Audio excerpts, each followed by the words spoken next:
오후 2시 30분 서울 지하철 3호선 강남 방면 열차는 평일 오후치고는 상당히 붐볐습니다. 직장인들의 이른 퇴근과 병원을 찾는 사람들로 객차 안은 가득 찼습니다. 이영수 할아버지는 갈색 지팡이를 짚고 천천히 객차 안으로 들어섰습니다. 74세의 나이에도 허리는 곧게 펴고 있었지만 걸음걸이에서는 세월의 무게가 느껴졌습니다. 매주 화요일이면 어김없이 병원을 찾는 것이 5년째 계속되고 있는 그의 일과였습니다. 5년 전 갑작스러운 교통사고로 의식을 잃고 누워있는 아들 이정민을 보러 가는 길. 그 길은 언제나 무겁고 아팠지만 아버지로서 포기할 수 없는 길이기도 했습니다. 객차 안을 둘러보니 빈자리는 보이지 않았습니다.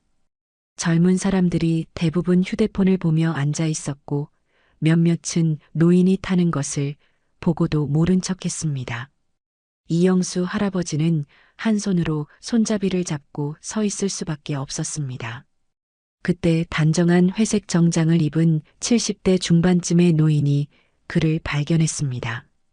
그 노인은 노약자석 근처에 서 있으면서 주변을 예리하게 관찰하고 있었는데 마치 오랜 세월 사람들을 지켜본 사람의 눈빛 같았습니다. 어르신, 여기 노약자석이 비었는데 앉으세요. 그 노인이 다가와서 말했습니다. 실제로는 젊은 사람이 앉아 있었지만 그 노인이 한마디 하자 젊은이가 슬그머니 일어나 다른 곳으로 이동했습니다. 아, 고맙습니다. 이영수 할아버지가 안도의 한숨을 내쉬며 자리에 앉았습니다. 저는 김민호라고 합니다. 그 노인이 자신을 소개하며 옆에 자리가 비자 앉았습니다. 이영수입니다. 정말 고맙습니다. 김민호 할아버지는 이영수 할아버지의 표정에서 깊은 근심을 읽을 수 있었습니다. 40년간 형사로 일하며 수많은 사람들을 만나온 그에게는 타인의 감정을 읽는 것이 본능과 같았습니다. 이영수 할아버지의 눈가에 드리워진 그림자와 무거운 어깨의 무게가 그의 주의를 끌었습니다. 두 노인은 나란히 앉아 창밖으로 스쳐 지나가는 서울의 풍경을 바라보았습니다. 김민호 할아버지는 옆에 앉은 이영수 할아버지를 조심스럽게 관찰했습니다. 그의 손가락은 지팡이 손잡이를 꽉 쥐고 있었고 가끔씩 깊은 한숨을 내쉬었습니다. 40년간의 형사 경험이 김민호 할아버지의 직감을 날카롭게 만들었고 그 직감이 지금 무언가 심각한 일이 이 노인에게 일어나고 있다고 속삭이고 있었습니다. 지하철이 한 정거장을 지날 때마다 이영수 할아버지의 한숨이 깊어졌습니다. 그의 얼굴에는 단순한 걱정을 넘어선 무언가 복잡한 감정이 스쳐 지나갔습니다. 김민호 할아버지는 자연스럽게 대화를 시작했습니다. 혹시 병원에 가시는 길인가요? 표정이 많이 무거워 보이셔서요. 김민호 할아버지의 목소리는 부드러웠지만 그 안에는 진심 어린 관심이 담겨 있었습니다. 이영수 할아버지는 잠시 망설이다가 고개를 끄덕였습니다. 낯선 사람에게 개인적인 이야기를 하는 것이 쉽지 않았지만 왠지 이 노인에게서는 믿음직한 느낌이 들었습니다. 네, 아들을 보러 가는 길입니다. 5년째 의식을 잃고 누워 있어요. 그런 일이. 김민호 할아버지의 목소리에 진심 어린 동정이 묻어났습니다. 형사 시절 수많은 가정의 비극을 목격해온 그에게 이런 이야기는 남의 일 같지 않았습니다. 이영수 할아버지는 잠시 창밖을 바라보다가 갑자기 말을 이었습니다. 그런데 어제 정말 이상한 일이 있었어요. 그의 목소리에는 혼란과 의심이 뒤섞여 있었습니다. 아들에게서 전화를 받았거든요. 김민호 할아버지의 눈이 순간 날카로워졌습니다. 40년간의 형사 본능이 즉시 반응했습니다. 식물인간 상태인 아들분에게서 직접 전화를요? 네, 목소리도 분명히 우리 정민이 목소리였어요. 이영수 할아버지가 떨리는 목소리로 말했습니다. 아버지, 나예요. 깨어났어요. 하지만 아직 완전하지 않아서 병원에는 오지 마세요. 그리고 수진이한테는 절대 말하지 마세요라고 했거든요. 김민호 할아버지는 무언가 석연치 않다는 표정을 지었습니다. 형사로서 수많은 사기 사건을 다뤄본 그의 경험상 이런 상황은 10중 8구 문제가 있었습니다. 수진 씨는 누구신가요? 아들 며느리예요. 정수진이라고 하는데 결혼한 지 7년 됐어요. 아들이 쓰러진 후로는 정말 헌신적으로 간병을 해왔거든요. 이영수 할아버지의 목소리에는 며느리에 대한 고마움이 묻어났습니다. 그런데 왜 며느리한테는 말하지 말라고 했을까요? 이상하지 않나요? 김민호 할아버지의 40년 형사 경험이 강력한 알람을 울리기 시작했습니다. 식물인간 환자가 갑자기 전화를 한다는 것도 의학적으로 거의 불가능했고 무엇보다 가장 가까운 사람인 아내에게 비밀로 하라는 것은 상식적으로 이해할 수 없었습니다. 하지만 아직은 성급한 판단을 내리기보다는 더 많은 정보가 필요했습니다. 혹시 그 전화를 받으셨을 때 주변 상황은 어땠나요? 김민호 할아버지가 조심스럽게 물었습니다. 그의 질문은 자연스러워 보였지만 사실은 수사관의 본능에서 나온 것이었습니다. 혼자 집에 있었어요. 오후 3시쯤이었는데 갑자기 휴대폰이 울리더라고요. 발신자 표시를 보니 병원 번호였어요. 이영수 할아버지가 그날의 상황을 떠올리며 말했습니다. 김민호 할아버지는 더욱 의심스러운 표정을 지었습니다. 병원 번호로 나왔다고 하셨는데 혹시 정확히 어떤 번호였나요? 병실 직통 번호였어요. 707호실. 우리 정민이 병실 전화기 번호 말이에요. 이 말을 들은 김민호 할아버지는 속으로 고개를 저었습니다. 의식을 잃은 환자가 직접 병실 전화기를 사용한다는 것은 거의 불가능한 일이었습니다. 하지만 아직은 이영수 할아버지에게 자신의 의심을 드러내기에는 이른 것 같았습니다. 며느리분은 어떤 분이세요? 김민호 할아버지가 자연스럽게 화제를 돌렸습니다. 이영수 할아버지의 얼굴에 복잡한 표정이 스쳤습니다. 처음엔 정말 좋은 사람이라고 생각했어요. 아들보다 5살 어리고 간호사 출신이거든요. 결혼 후에도 직장을 그만두고 아들을 잘 챙겼어요.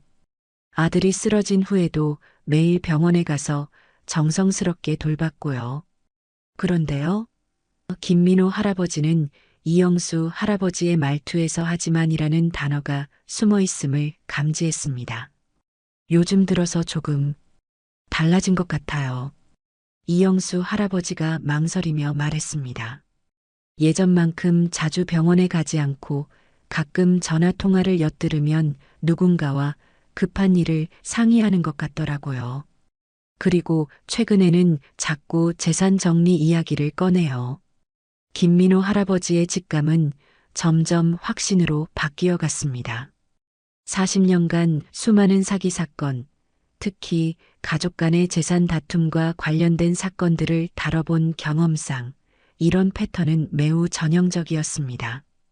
의식불명 환자의 배우자가 갑자기 재산 정리를 서두르고 동시에 환자가 기적적으로 연락을 취한다는 것은 우연의 일치라기에는 너무나 의심스러웠습니다.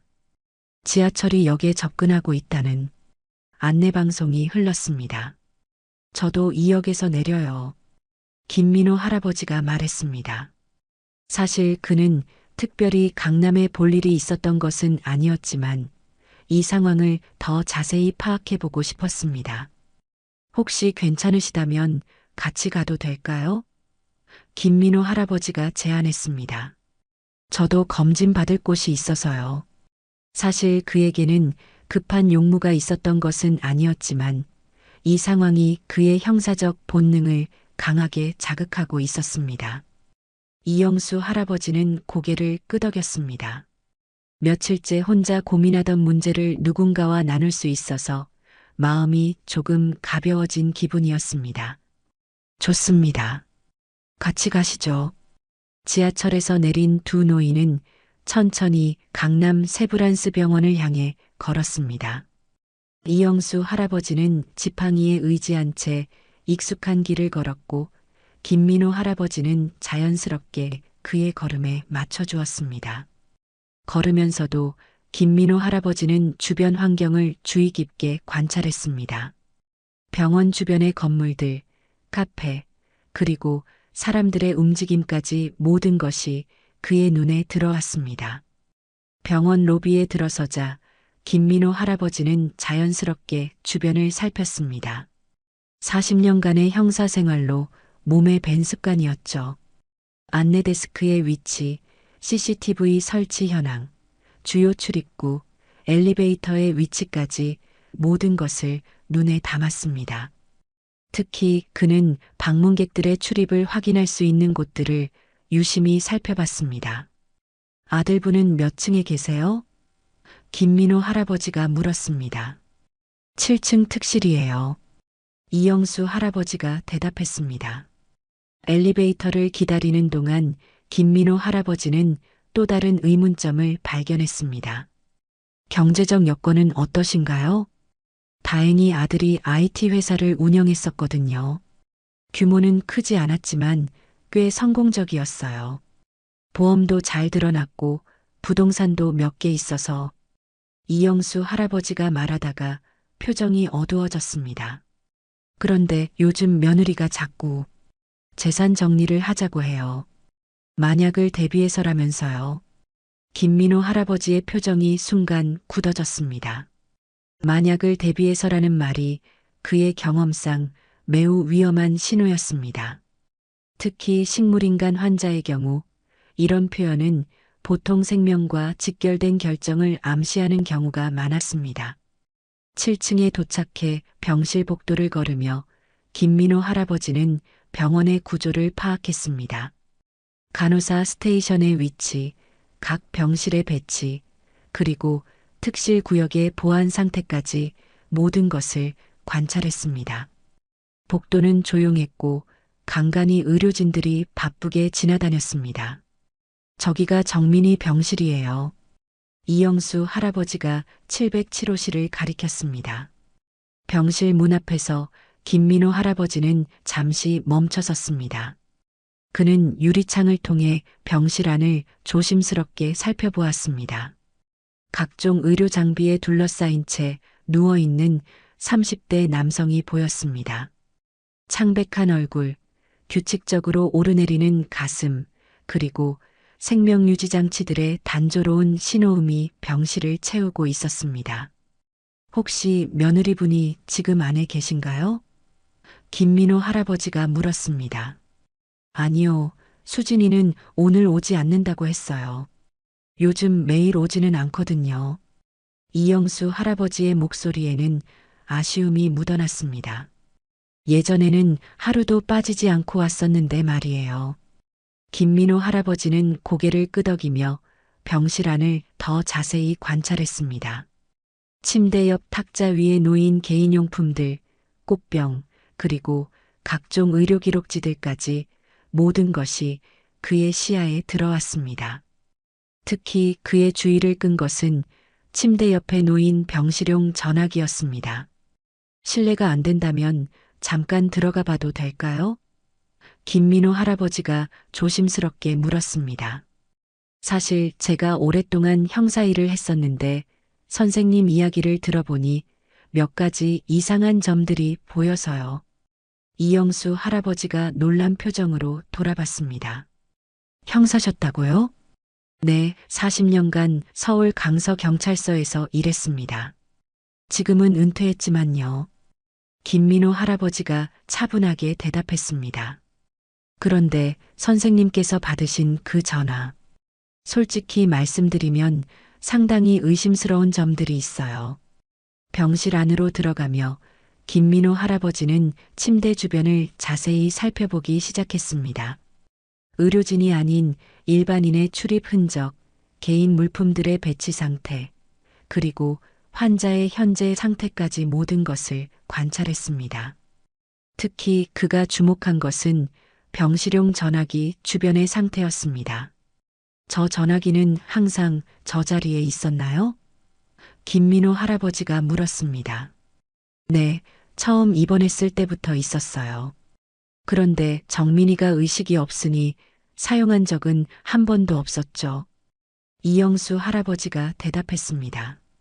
그런데 어제 전화를 받으실 때 발신자 표시는 정확히 어떻게 나왔나요? 이영수 할아버지가 잠시 생각했습니다. 병원 대표 번호가 아니라 이 병실 직통 번호였어요. 정확히 이 전화기 번호가 나왔고요. 김민호 할아버지의 표정이 더욱 심각해졌습니다.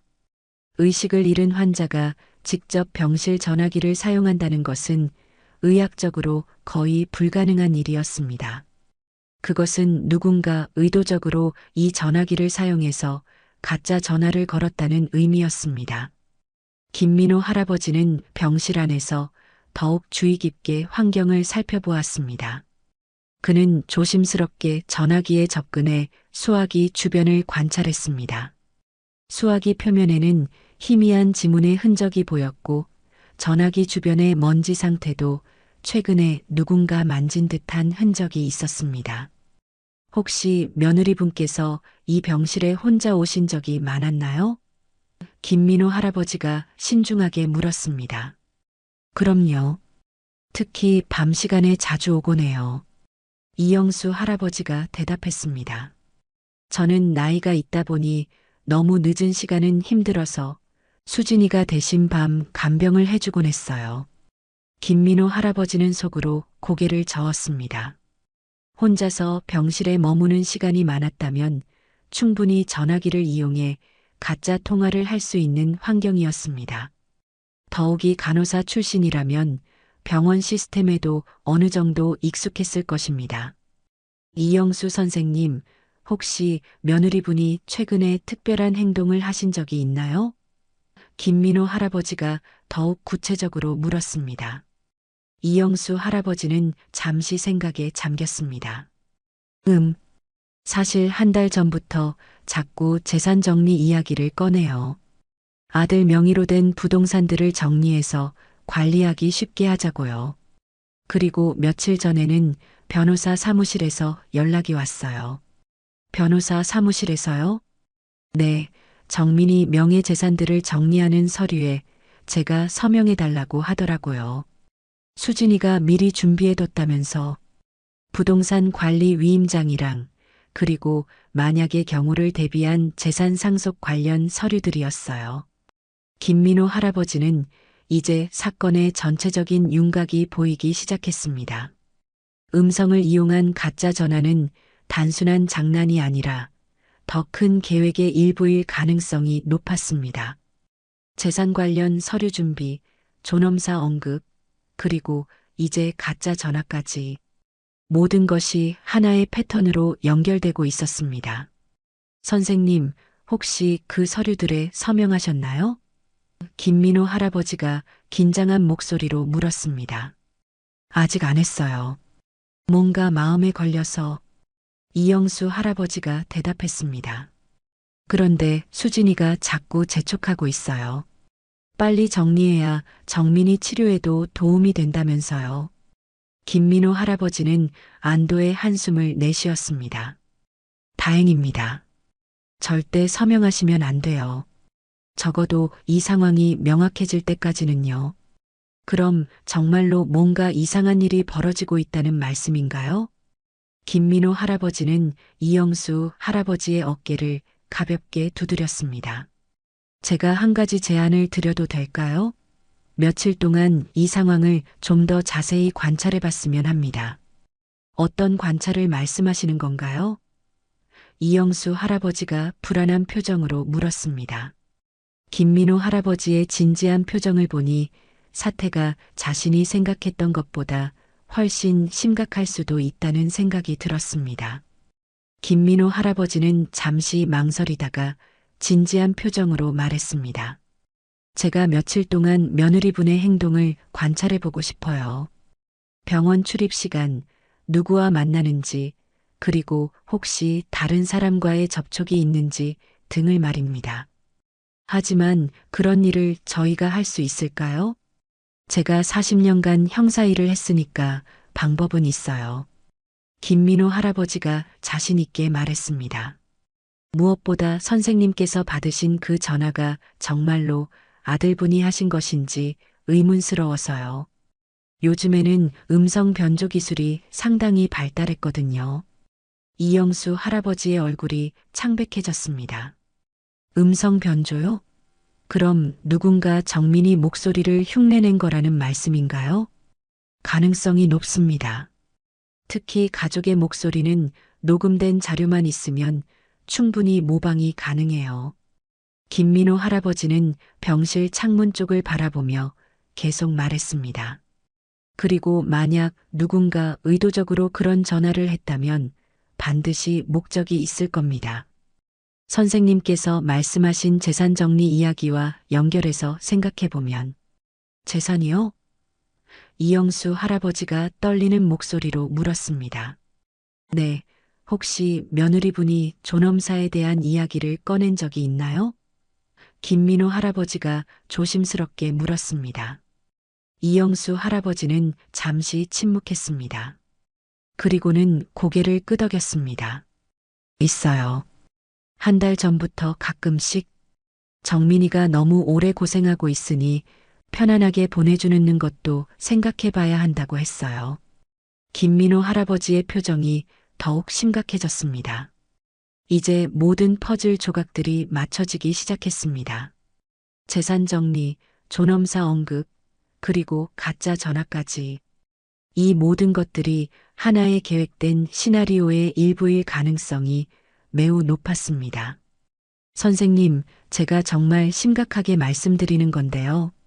김민호 할아버지가 이영수 할아버지의 두 손을 꽉 잡았습니다.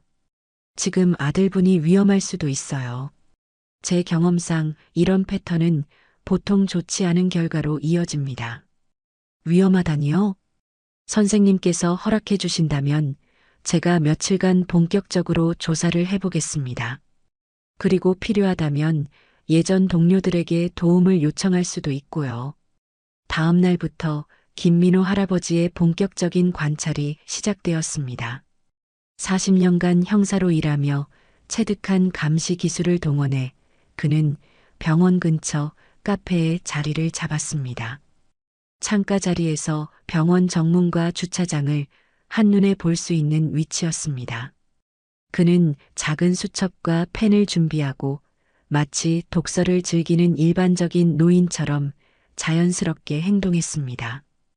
오전 10시 20분 정수진이 검은색 소형차를 타고 병원 주차장에 도착했습니다. 김민호 할아버지는 그녀의 행동을 주의 깊게 관찰했습니다. 30대 후반으로 보이는 그녀는 단정한 옷차림에 깔끔한 외모를 하고 있었지만 그녀의 행동에는 뭔가 부자연스러운 면이 있었습니다. 차에서 내린 후 그녀는 주변을 두리번거리며 마치 누군가 지켜보는지 확인하는 듯한 모습을 보였습니다. 하지만 정수진은 곧바로 병실로 향하지 않았습니다. 대신 병원 1층 로비 구석진 곳에서 휴대폰을 꺼내 누군가와 통화를 시작했습니다. 김민호 할아버지는 카페에서 나와 조심스럽게 병원 로비로 이동했습니다. 로비 한쪽에 있는 의자에 앉아 신문을 읽는 척하며 그녀의 대화를 엿들으려 했습니다. 여보세요. 네, 어제 그 일은 잘 됐어요. 정수진의 목소리가 들려왔습니다. 그녀는 주변을 계속 살피며 목소리를 낮춰 대화를 이어갔습니다. 오늘 또 한 번 해야 할 것 같은데 아버님이 조금 의심하기 시작하신 것 같아서 네, 그 녹음 파일 말이에요. 김민호 할아버지의 심장이 빨라졌습니다. 녹음 파일이라는 단어가 그의 의심을 확신으로 바꿔주었습니다. 그는 더욱 주의 깊게 귀를 기울였습니다. 아니야, 너무 자주 하면 오히려 의심받을 수 있어. 며칠 간격을 두고 해야 자연스러워. 그리고 이번에는 좀 더 급박하게 만들어봐. 서류 서명을 더 재촉할 수 있도록. 전화를 끊은 정수진은 잠시 로비에서 기다렸습니다.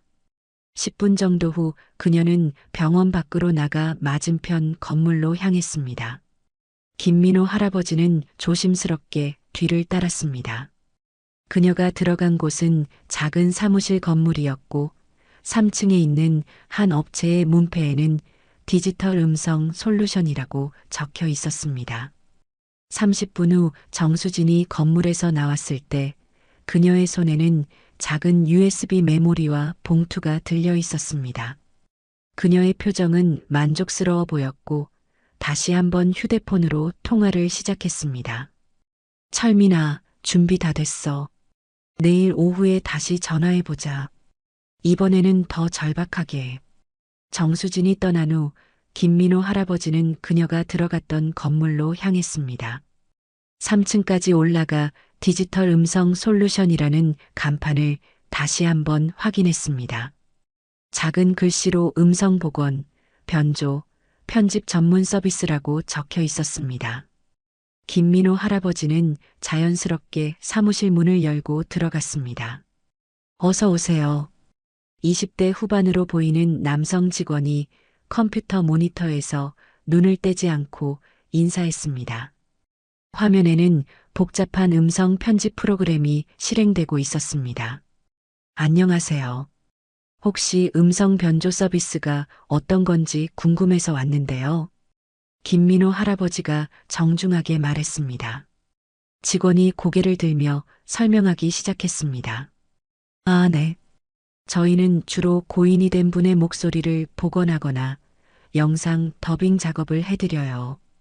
원하시는 목소리와 비슷한 샘플이 몇 분 정도만 있으면 거의 완벽하게 재현이 가능합니다.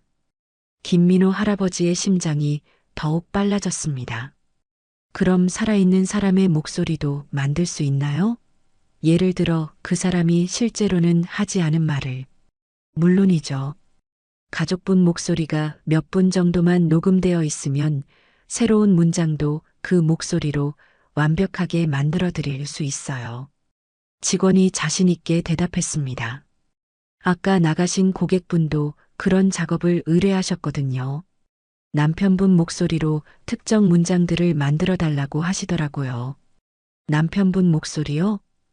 김민호 할아버지가 더욱 관심을 보였습니다.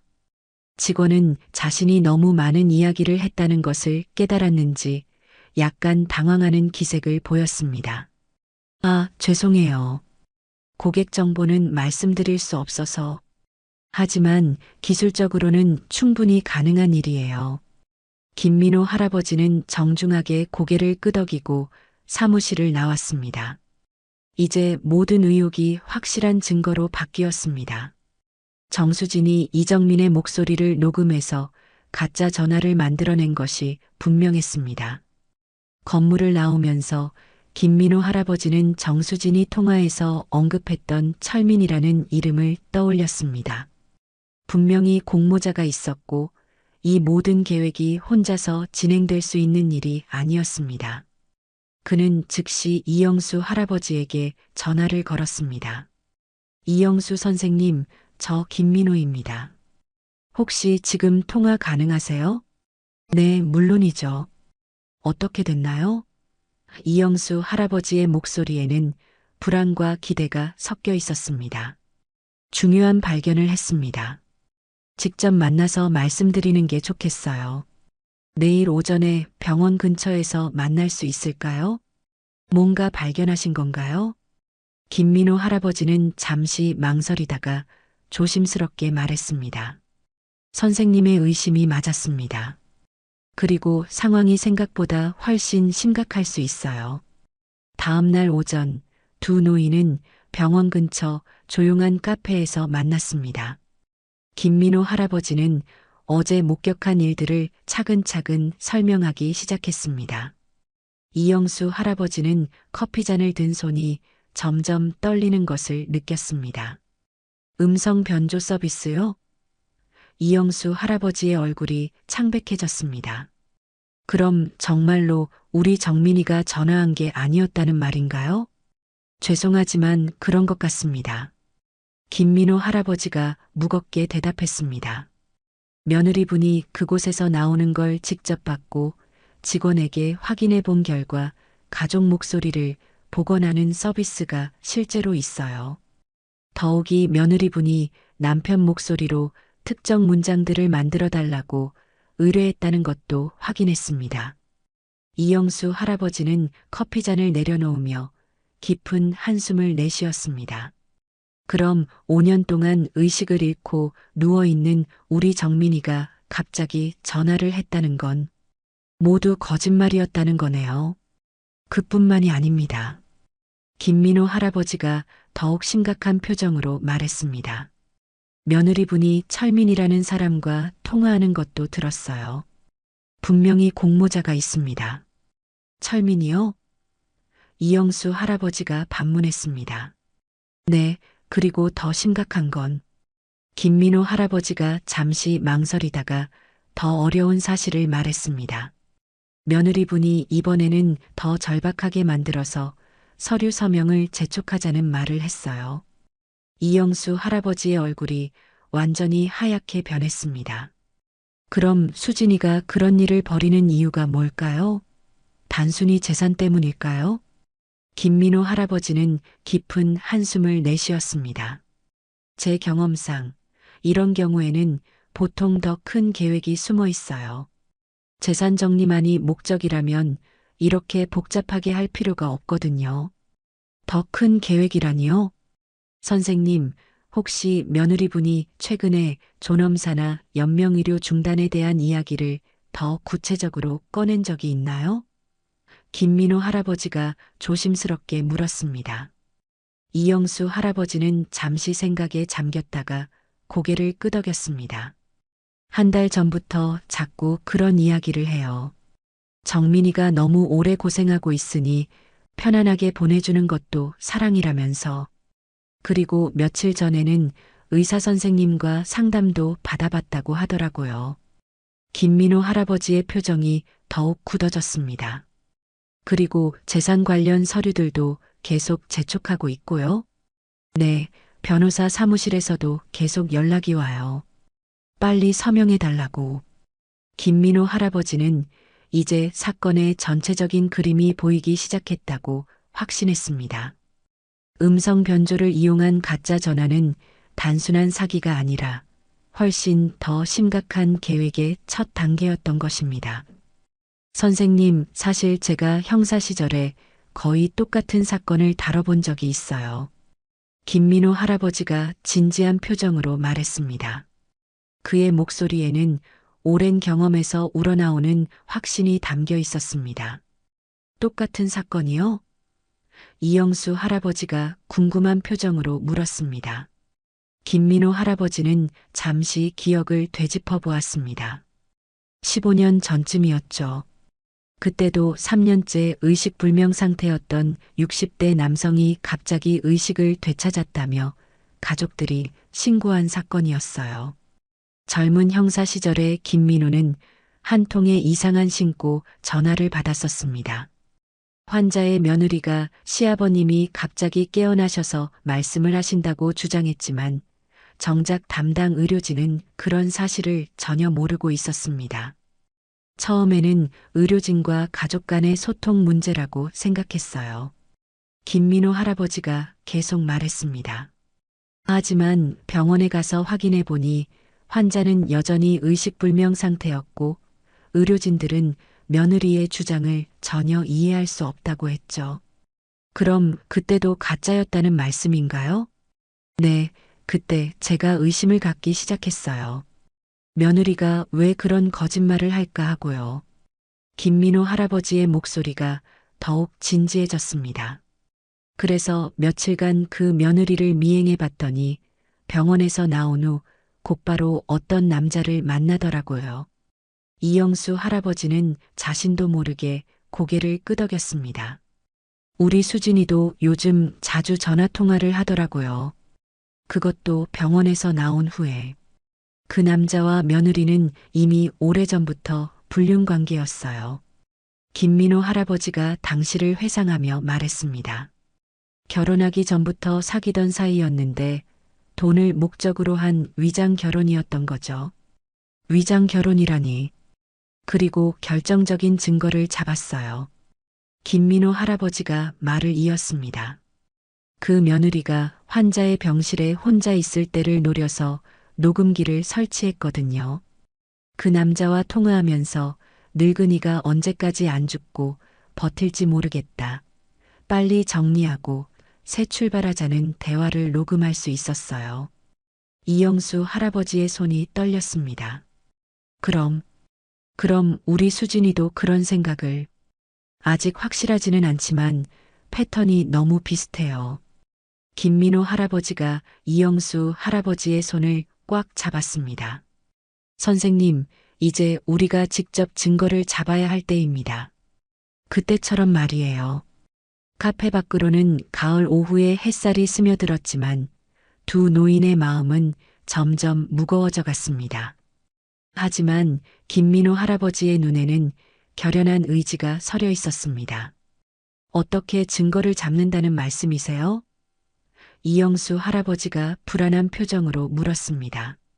그의 목소리에는 두려움과 기대가 섞여 있었습니다. 김민호 할아버지는 주변을 살피며 목소리를 낮췄습니다. 제가 어제 며느리분의 통화를 들었을 때 내일 오후에 다시 전화해보자는 말을 했어요. 아마 오늘이나 내일쯤 또 가짜 전화가 올 가능성이 높습니다. 그럼 그때를 노리는 건가요? 네, 이번에는 우리가 준비를 하고 있어야 해요. 김민호 할아버지가 작은 가방에서 소형 녹음기를 꺼냈습니다. 이건 제가 형사 시절에 쓰던 건데 아직도 잘 작동해요. 통화 내용을 모두 녹음할 수 있습니다. 하지만 그것만으로 충분할까요? 김민호 할아버지는 고개를 저었습니다. 그것만으로는 부족해요. 가장 중요한 건 며느리분이 실제로 어디서 그 전화를 하는지 현장을 잡는 거예요. 아마 병실에서 직접 전화를 걸 가능성이 높거든요. 이영수 할아버지는 잠시 생각에 잠겼습니다. 그럼 어떻게 해야 하죠? 선생님께서는 집에서 전화를 받으시고 저는 병원에서 며느리분의 행동을 감시하겠습니다. 김민호 할아버지가 구체적인 계획을 설명했습니다. 동시에 통화 내용도 녹음하고 며느리분이 병실에서 전화하는 모습도 목격한다면 완벽한 증거가 될 거예요. 그런데 만약 수진이가 저를 의심한다면, 그래서 더욱 자연스럽게 행동하셔야 해요. 김민호 할아버지가 진지하게 말했습니다. 평소처럼 전화를 받으시고 놀라는 척도 하시고, 하지만 절대 서류 서명은 하지 마세요. 김민호 할아버지는 작은 수첩을 꺼내 계획을 정리하기 시작했습니다. 그리고 혹시 며느리분이 철민이라는 사람과 함께 있다면 더 좋겠어요. 공모자까지 함께 잡을 수 있으니까요. 정말 위험하지 않을까요? 이영수 할아버지가 걱정스럽게 물었습니다. 물론 조심해야 해요. 하지만 지금 가만히 있으면 상황이 더 나빠질 수 있어요. 김민호 할아버지의 목소리에는 40년간의 형사 경험에서 우러나오는 확신이 담겨 있었습니다. 제 경험상 이런 사람들은 시간이 지날수록 더 대담해지거든요. 이영수 할아버지는 아들 생각에 결심을 굳혔습니다. 알겠습니다. 해보죠. 우리 정민이를 지켜야 해요. 좋습니다. 그럼 오늘 오후부터 대기하시고 전화가 오면 즉시 저에게 신호를 보내주세요. 김민호 할아버지가 자신의 휴대폰 번호를 적어주며 말했습니다. 저도 병원 근처에서 대기하고 있겠습니다. 그날 오후부터 두 노인의 긴장된 대기가 시작되었습니다. 이영수 할아버지는 집에서 평소보다 일찍 저녁을 먹고 거실 소파에 앉아 있었습니다. 휴대폰은 항상 손이 닿는 곳에 두었고 김민호 할아버지가 준 작은 녹음기도 준비해 두었습니다. 김민호 할아버지는 병원 근처 카페에서 병원 출입구를 지켜보고 있었습니다. 오후 6시 30분 정수진이 병원에 도착했습니다. 하지만 이번에는 혼자가 아니었습니다. 30대 중반으로 보이는 남성이 함께 있었습니다. 김민호 할아버지는 즉시 철민이라고 추정되는 그 남자의 모습을 자세히 관찰했습니다. 키가 크고 마른 체형에 검은색 재킷을 입고 있었고 정수진과 친밀한 관계임을 알 수 있는 행동들을 보였습니다. 두 사람은 병원 로비에서 잠시 대화를 나눈 후 정수진만 엘리베이터를 타고 7층으로 올라갔습니다. 철민으로 추정되는 남자는 1층 로비에서 기다리고 있었습니다. 김민호 할아버지는 조심스럽게 병원 안으로 들어가 7층 복도에서 대기했습니다.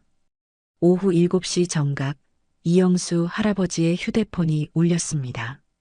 발신자는 역시 병실 직통번호였습니다. 그는 떨리는 손으로 녹음기의 녹음 버튼을 누르고 전화를 받았습니다. 여보세요? 이영수 할아버지가 평소보다 약간 긴장한 목소리로 받았습니다. 아버지, 나예요. 정민이에요. 전화기 너머로 아들의 목소리가 들려왔습니다. 하지만 이번에는 이전보다 훨씬 더 절박하고 약한 목소리였습니다. 김민호 할아버지는 7층 복도에서 707호실 문틈으로 조심스럽게 들여다볼 수 있었습니다. 정수진이 병실 안에서 휴대폰을 귀에 대고 있는 모습이 보였습니다. 그녀는 침대에 누워있는 이정민을 바라보며 마치 연기를 하듯 표정을 만들고 있었습니다. 아버지, 제가 상태가 많이 안 좋아졌어요. 가짜 목소리가 계속 이어졌습니다. 의사 선생님이 오래 버티지 못할 것 같다고 하셨어요. 아버지, 빨리 와주세요. 그리고 수진이가 준비한 서류들 꼭 서명해 주세요. 이영수 할아버지는 이제 확실히 알고 있었기에 침착하게 대응할 수 있었습니다. 정민아, 많이 힘들구나. 아버지가 금방 갈게. 네. 그리고 아버지, 제가 못 버틸 것 같으니까 수진이 말 잘 들어주세요. 수진이가 모든 걸 잘 정리해 줄 거예요. 김민호 할아버지는 휴대폰으로 이영수 할아버지에게 조용히 문자를 보냈습니다. 현장 확인. 며느리 병실에서 통화 중. 전화가 끝난 후 정수진은 병실에서 나와 엘리베이터로 향했습니다.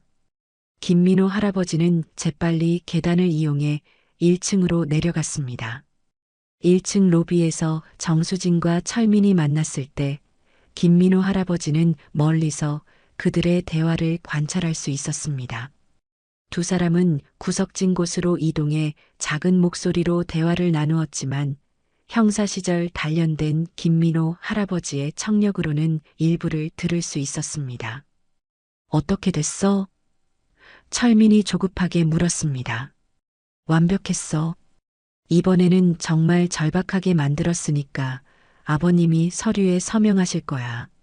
정수진이 만족스러운 표정으로 대답했습니다. 그런데 요즘 노인네가 좀 이상하지 않아? 왠지 의심하는 것 같던데. 괜찮아. 곧 모든 게 끝날 거야. 정수진의 목소리에는 차가운 확신이 담겨 있었습니다.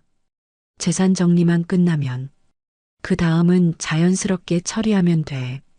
김민호 할아버지는 이 말을 들으며 소름이 돋았습니다. 자연스럽게 처리한다는 것이 무엇을 의미하는지 너무나 명확했습니다. 그는 조심스럽게 자리를 떠나 병원 밖으로 나왔습니다. 즉시 이영수 할아버지에게 전화를 걸었습니다. 선생님, 모든 증거를 확보했습니다.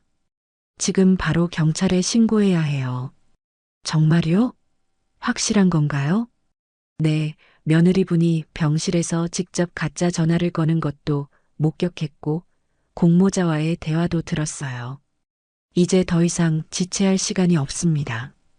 김민호 할아버지는 즉시 예전 동료였던 강력팀 박 형사에게 전화를 걸었습니다. 박 형사님, 저 김민호입니다. 긴급한 사건이 있어서 연락드려요. 김 선배님, 무슨 일이세요? 김민호 할아버지는 상황을 간략하면서도 정확하게 설명했습니다. 음성 변조를 이용한 사기 사건인데 피해자가 식물인간 환자예요. 증거 녹음도 확보했고 현장도 목격했습니다. 더 심각한 건 환자의 생명이 위험할 수 있다는 거예요. 그런 사건이라면 즉시 수사에 들어가야겠네요. 지금 어디 계세요? 강남 세브란스 병원 근처입니다. 범인들이 아직 병원 주변에 있어요.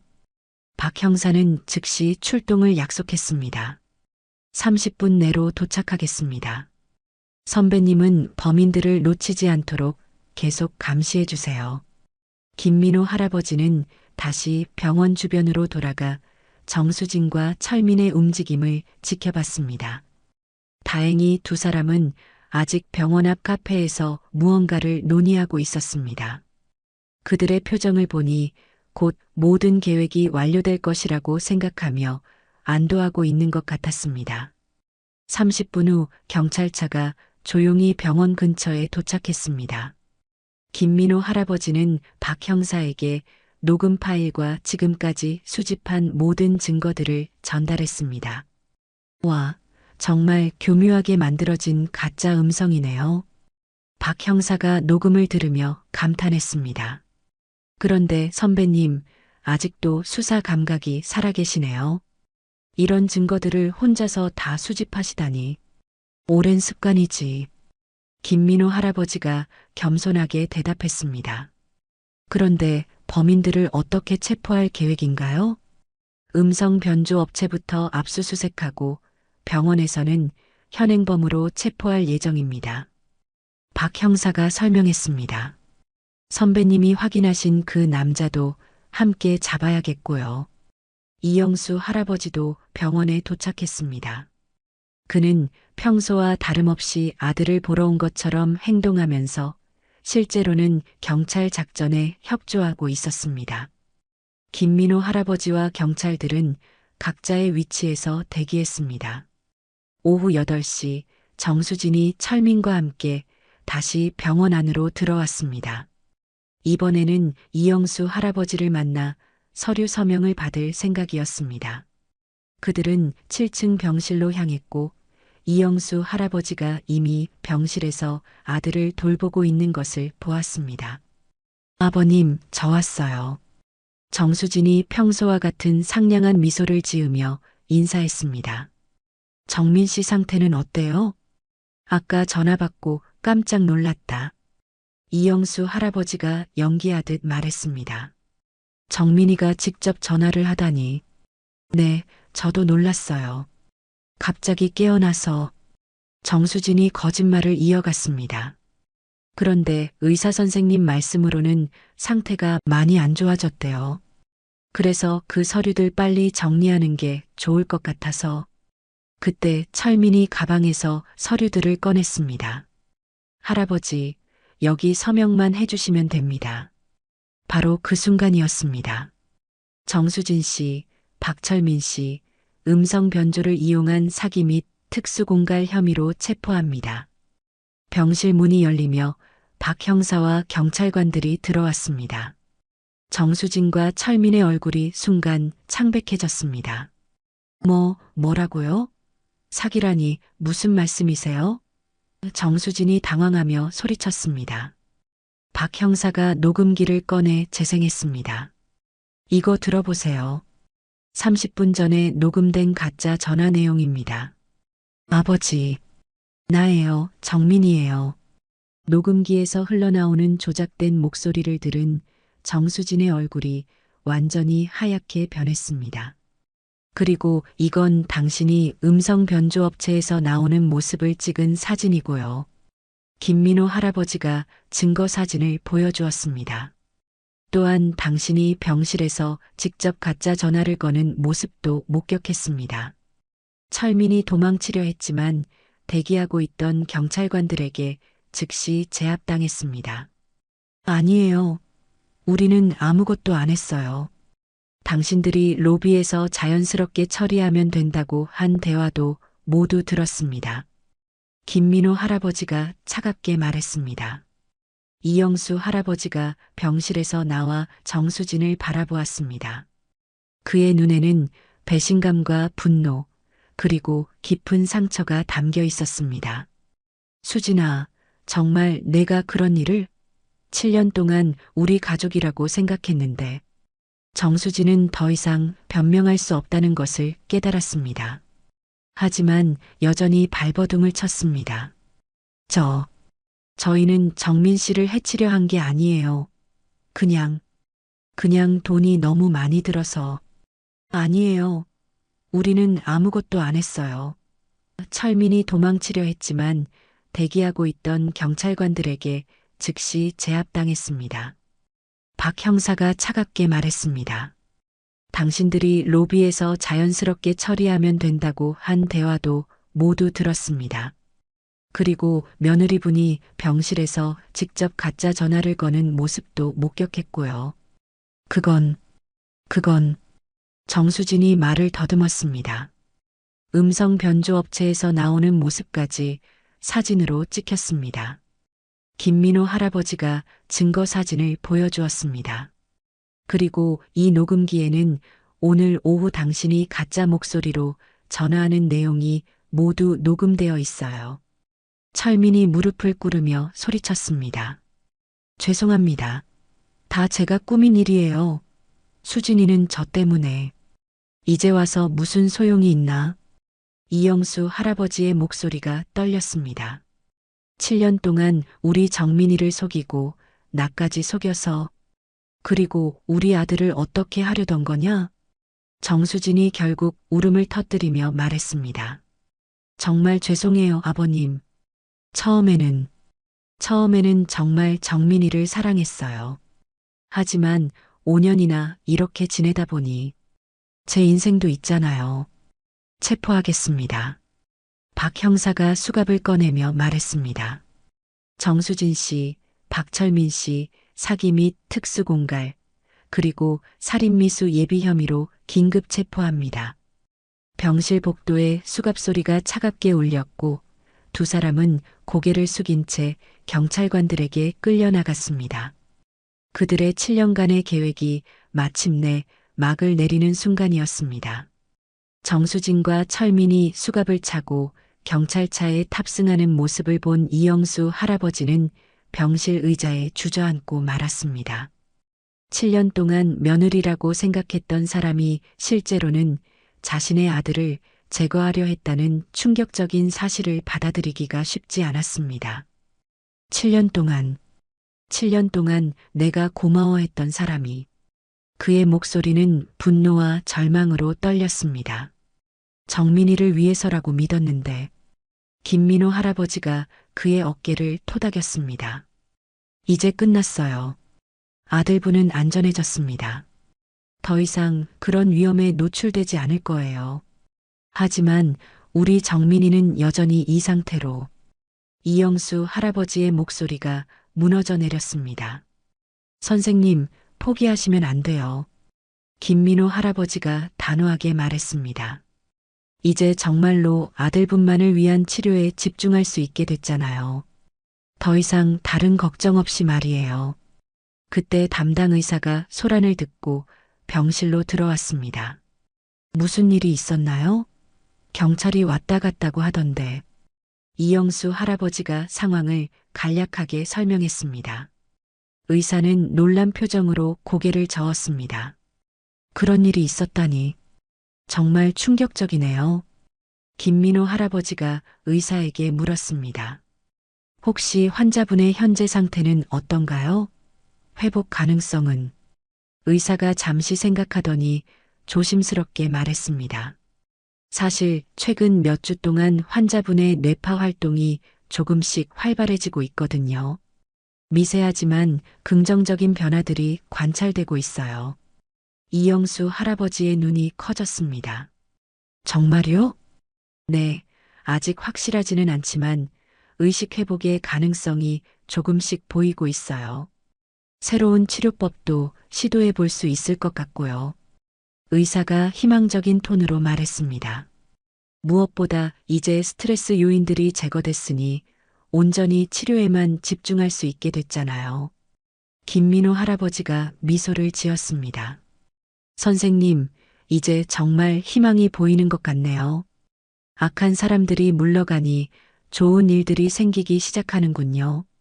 이영수 할아버지는 아들의 손을 꽉 잡으며 눈물을 흘렸습니다. 정민아, 이제 괜찮다. 아빠가 너만 지켜볼게. 그 나쁜 사람들은 모두 물러갔어. 병실에는 오랜만에 평화가 찾아왔습니다. 5년 동안 지속되어 온 불안과 의심이 사라지고 이제는 순수하게 치료와 회복에만 집중할 수 있는 환경이 마련된 것입니다. 한 달이 지났습니다. 정수진과 철민은 사기 및 특수공갈, 그리고 살인미수 혐의로 기소되어 재판을 기다리고 있었습니다. 검찰은 그들의 계획이 단순한 재산 편취를 넘어 환자의 생명을 위험에 빠뜨리려 했다고 판단했습니다. 이영수 할아버지는 매일 병원에서 아들을 돌보며 새로운 치료에 희망을 걸었습니다. 그리고 김민호 할아버지는 여전히 매일 오후 3시 지하철에서 그를 만나 함께 병원으로 향했습니다. 두 노인의 우정은 이 사건을 통해 더욱 깊어졌습니다. 김 선생님, 정말 어떻게 감사를 드려야 할지 모르겠어요. 이영수 할아버지가 병원 복도를 걸으며 말했습니다. 별 말씀을요. 저도 은퇴 후에 무료한 시간을 보내고 있었는데 의미 있는 일을 할 수 있어서 좋았어요. 김민호 할아버지가 겸손하게 대답했습니다. 오히려 제가 다시 한번 사람들을 도울 수 있어서 보람을 느꼈습니다. 병실에서 두 노인은 조용히 앉아 이정민을 지켜보았습니다. 의료진들의 말에 따르면 그의 상태가 점진적으로 호전되고 있었습니다. 손가락의 미세한 움직임이 더 자주 관찰되었고 뇌파 검사 결과도 지속적으로 개선되고 있었습니다. 무엇보다 스트레스 요인이 사라진 후 전체적인 생체 신호들이 안정되었습니다. 혹시 정민이가 깨어나면 이영수 할아버지가 조심스럽게 말했습니다. 깨어날 거예요. 김민호 할아버지가 확신에 찬 목소리로 대답했습니다. 제 경험상 이런 경우는 좋은 결과가 나올 가능성이 높아요. 악한 기운이 물러가면 기적 같은 일들이 일어나는 걸 여러 번 목격했거든요.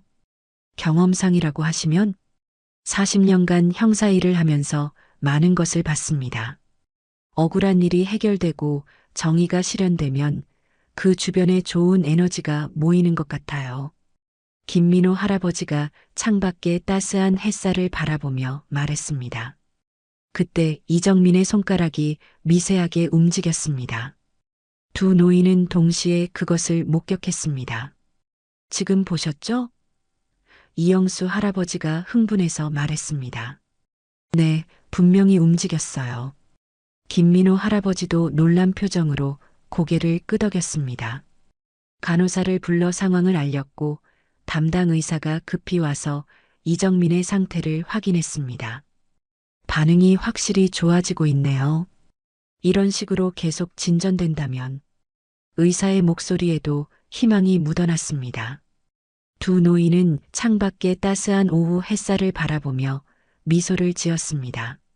과거의 어둠이 걷히고 새로운 희망이 시작되고 있었습니다. 3개월 후 봄이 깊어가는 어느 오후였습니다. 이영수 할아버지와 김민호 할아버지는 평소처럼 병실에서 이정민을 돌보고 있었습니다. 창밖으로는 벚꽃이 만개한 병원 정원이 보였고 따스한 봄 햇살이 병실 안을 부드럽게 비추고 있었습니다. 두 노인은 조용히 대화를 나누고 있었습니다. 요즘 정민이 상태가 정말 많이 좋아진 것 같아요. 이영수 할아버지가 말했습니다. 어제도 간호사님이 반응이 확실히 달라졌다고 하시더라고요. 그러게요. 눈동자 움직임도 많아졌고 가끔은 소리에 반응하는 것 같기도 하고요. 김민호 할아버지가 동의하며 대답했습니다. 그때였습니다. 갑자기 침대에 누워있던 이정민의 눈꺼풀이 미세하게 떨리기 시작했습니다. 처음에는 평소와 같은 무의식적 움직임인 줄 알았지만 곧 그것이 다르다는 것을 알 수 있었습니다. 김 선생님, 적어보세요. 이영수 할아버지가 흥분해서 말했습니다. 김민호 할아버지도 재빨리 일어나 이정민을 살펴보았습니다. 5년 동안 감고 있던 눈이 천천히, 그러나 분명하게 떠지기 시작했습니다. 처음에는 초점이 없었지만 점차 의식이 돌아오는 것을 느낄 수 있었습니다. 정민아, 정민아. 이영수 할아버지가 아들의 손을 꽉 잡으며 부르기 시작했습니다. 그의 목소리는 기쁨과 놀라움으로 떨렸습니다. 아, 아버지. 이정민이 5년 만에 처음으로 입을 열었습니다. 목소리는 약했지만 분명히 의식이 있는 사람의 목소리였습니다. 병실에는 기쁨의 눈물이 흘렀습니다. 이영수 할아버지는 아들의 얼굴을 어루만지며 울음을 참을 수 없었습니다. 김민호 할아버지는 즉시 간호사 호출 버튼을 눌렀습니다. 간호사들이 달려왔고 담당 의사가 급히 와서 이정민의 상태를 확인했습니다. 기적이에요. 정말 기적입니다. 담당 의사가 감격해하며 말했습니다. 5년간의 식물인간 상태에서 이렇게 깨어나는 경우는 정말 드문 일이에요. 이정민은 아직 완전히 회복되지는 않았지만 의식을 되찾은 것만으로도 충분했습니다. 그는 아버지를 알아보았고 간단한 대화도 할 수 있었습니다. 목소리는 약했지만 눈빛은 또렷했습니다. 아버지, 제가 얼마나 오래... 이정민이 힘겹게 말했습니다. 5년이야, 정민아. 하지만 이제 괜찮다. 모든 게 다 지나갔어. 이영수 할아버지가 눈물을 흘리며 대답했습니다. 김민호 할아버지는 조용히 미소를 지으며 이 감동적인 부자의 재회를 지켜보았습니다. 그의 마음속에는 깊은 보람이 차올랐습니다. 40년간 형사로 일하며 수많은 악을 처벌해왔지만 이번처럼 직접적으로 생명을 구하고 가족을 지킨 경험은 드물었습니다. 이정민의 깨어남은 병원 전체에 큰 화제가 되었습니다. 5년간의 식물인간 상태에서 회복된 사례로 의학계에서도 관심을 보였습니다. 하지만 무엇보다 중요한 것은 그가 조금씩 일상을 되찾아가고 있다는 사실이었습니다. 처음 며칠간 이정민은 혼란스러워했습니다. 5년이라는 시간이 흘렀다는 사실을 받아들이기 어려워했고 자신에게 무슨 일이 일어났는지 기억하지 못했습니다. 하지만 다행히 뇌 손상은 크지 않았고 기억도 점차 되돌아오기 시작했습니다. 아버지, 수진이는 어디 있어요? 이정민이 어느 날 아버지에게 물었습니다. 이영수 할아버지와 김민호 할아버지는 서로 눈빛을 주고받았습니다. 아직 이정민에게 진실을 말하기에는 너무 이른 것 같았습니다. 의사도 충격적인 사실은 회복이 더 진행된 후에 알려주는 것이 좋겠다고 조언했습니다. 수진이는 지금 좀 바쁜 일이 있어서 잠시 못 오고 있어. 이영수 할아버지가 조심스럽게 대답했습니다. 그렇구나. 이정민이 아쉬워하며 말했습니다. 그동안 수진이가 많이 힘들었을 텐데. 김민호 할아버지는 이 순간이 얼마나 복잡한지 잘 알고 있었습니다. 언젠가는 진실을 말해야 하겠지만 지금은 회복에만 집중하는 것이 중요했습니다. 한편 재판이 진행되면서 정수진과 철민의 범행이 더욱 자세히 밝혀졌습니다. 그들은 결혼 전부터 계획적으로 이정민에게 접근했고 사고 후에는 그의 재산을 노리며 심지어 생명까지 위험에 빠뜨리려 했다는 사실이 드러났습니다. 정민이가 완전히 회복되면 그때 모든 걸 설명해줘야겠어요. 이영수 할아버지가 김민호 할아버지에게 말했습니다. 그게 좋겠어요. 지금은 치료에만 집중하시고요. 김민호 할아버지가 동의했습니다. 다행히 가장 중요한 건 이루어졌잖아요. 아들분이 돌아왔으니까요. 이정민의 재활치료가 본격적으로 시작되었습니다.